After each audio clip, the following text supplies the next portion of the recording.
望家主三思，贱民就是贱民。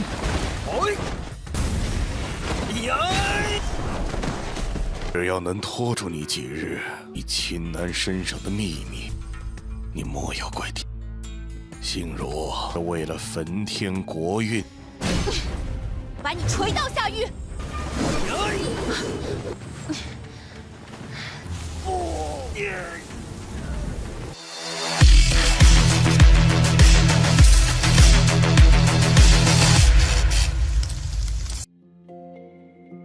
Halo semua, selamat datang di Ruang Sinema. Bagaimana kabar kalian semua? Semoga selalu sehat dan baik-baik saja.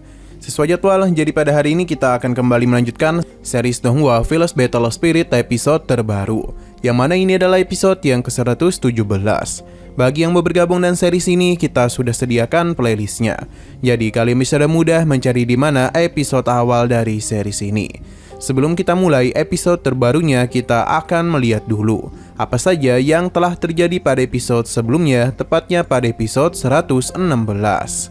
Kemarin Sinan diajak oleh Shinru untuk pergi ke tempatnya, karena bagaimanapun keluarganya pasti dapat menemukan orang yang ingin dia cari. Berhubung wilayah ini sangatlah luas, jadi Sinan pun dengan senang hati menerima tawarannya. Pada akhirnya mereka pun telah sampai di kediaman Shinru. Sepertinya Ketua Fan tahu siapa Sinan yang sebenarnya. Akan tetapi dia itu memilih untuk bungkam dulu. Terlebih lagi dia tahu betul kalau Sinan sangatlah kuat. Untuk sementara dia akan memikirkan tindakan apa yang harus dirinya ambil. Berhubung Shinru sangatlah ingin dekat dengan Sinan, jadi Ketua Fan mencoba untuk menjaganya tetap di sini. Terlebih lagi dalam 2 hari ke depan Cave Heaven Beyond akan dilaksanakan. Pada awalnya, Sinan berpikir kalau Ketua Fan ingin menjodohkannya dengan Shinru, yang mana ini pun membuat gadis tersebut menjadi begitu malu. Sekarang kita akan melanjutkan episode terbarunya. Ketua Fan meminta Sinan untuk memegang token kehormatan ini karena setelah dia keluar dari Cave Heaven Beyond, mereka akan mengadakan perjamuan. Sinan pun sempat berpikir kalau dirinya sudah diperlakukan layaknya seorang menantu, yang membuat Shinru menjadi begitu malu. Sampai akhirnya seseorang pun datang sambil mengatakan, ini semua tidak boleh terjadi. Ketua Fan pun menyambut kehadiran dari pria itu yang bernama Fan Yu. Ia meminta untuk tidak terlibat dalam keputusannya, karena Sinan adalah tamu kehormatan keluarga Fan. Hanya saja bagi Fan Yu, Sinan adalah warga rendahan dari alam bawah, dan tidaklah layak menjadi menantu keluarga mereka. Ini tentu sangatlah memalukan. Perkataannya pun membuat Sinan marah karena dia sangatlah sombong. Bagi Sinan, mau itu dari alam atas atau alam bawah, mereka sama-sama kultivator. Perbedaan hanya bisa dibuktikan dari kekuatan saja, dan bukanlah dari tempat mereka berasal. Fan Yu yang begitu percaya diri pun akan menunjukkan kekuatan yang dia miliki. Tapi sepertinya Sinan tidaklah kesulitan dalam menghadapinya. Sebenarnya Shinru ingin menghentikan pertarungan tersebut, namun Ketua Fan mencegahnya karena dia tahu Sinan dapat menang dengan mudah. Benar saja, Fan Yu pun berhasil dirinya permalukan. Ia bahkan tidaklah memiliki kesempatan untuk menyentuhnya. Wang家主三思，贱民就是贱民。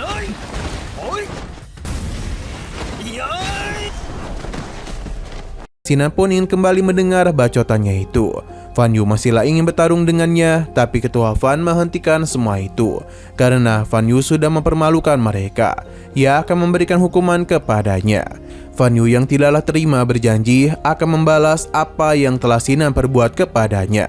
Sedangkan Ketua Fan Hao meminta maaf atas tindakan tersebut. Terlebih lagi, Fan Yu masihlah muda dan gampang emosi. Sebagai permintaan maafnya, Ketua Fan memutuskan untuk merekomendasikan Sinan dan Shinru mengikuti seleksi 3 barak tahun ini. Berhubung dia tidak tahu apa-apa, jadi Shinru kembali menjelaskan kalau kerajaan kuno memiliki 3 barak utama, yakni barak macan putih, barak prajurit wanita, dan barak vonik.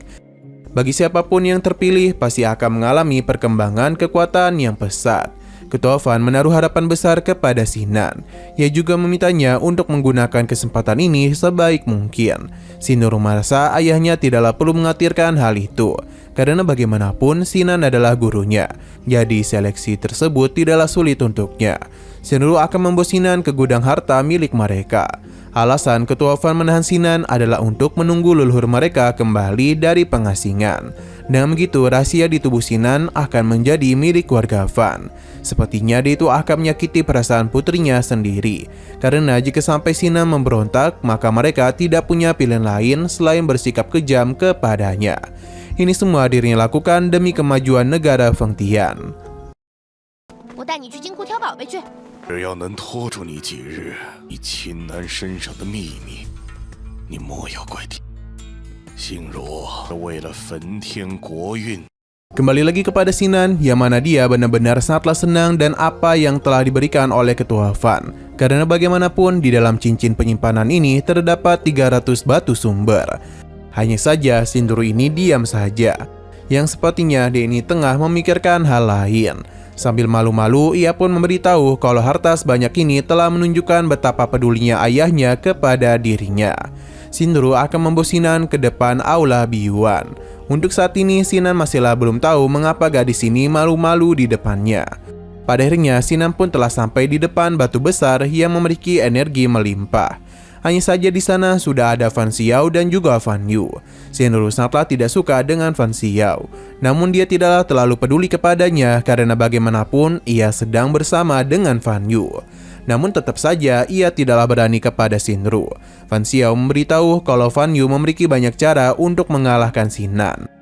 Hanya saja perhatian Fan Yu teralihkan kepada cincin penyimpanan. Karena dia menganggap Sinan telah mengambil hal tersebut. Padahal semua ini adalah pemberian dari ayahnya dan Sindru sendiri yang menjelaskan semua itu kepada mereka. Ia pun meminta Fan Yu untuk tidak berkata sembarangan. Hanya saja Fan Yu memberitahu kalau cincin ini memiliki arti lain. Jadi tidaklah mungkin dirinya dikalahkan oleh pemuda dari alam bawah seperti Sinan. Kesal akan perkataannya, Sindru pun mengeluarkan senjatanya. Sebab Denny sudah bosan mendengar perkataan Fan Yu yang terus membandingkan alam atas dan alam bawah. Karena ia sudah berani bersikap kurang ajar kepada gurunya, maka Fan Yu akan memukulnya sampai ke alam bawah. Sinan menenangkan Sindru karena tidaklah bagus bagi mereka menghadapi anjing gila sepertinya. Melihat Sinan yang menyentuh tubuh Sindru membuat Fan Yu menjadi begitu murka. Martial spiritnya pun telah dia keluarkan dan langsung saja menyerang Sinan. Hal ini pun telah menimbulkan sebuah ledakan.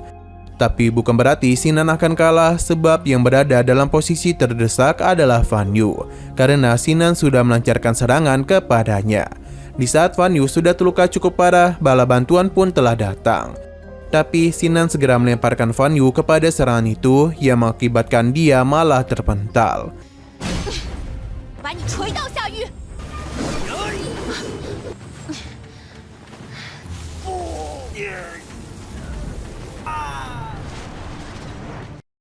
Sesaat kemudian seorang pria pun telah datang dan tanpa basa-basi lagi dia langsung saja melancarkan serangan kepada Sinan. Hanya saja serangan itu dah mudah Sinan atasi dengan tangan kosong.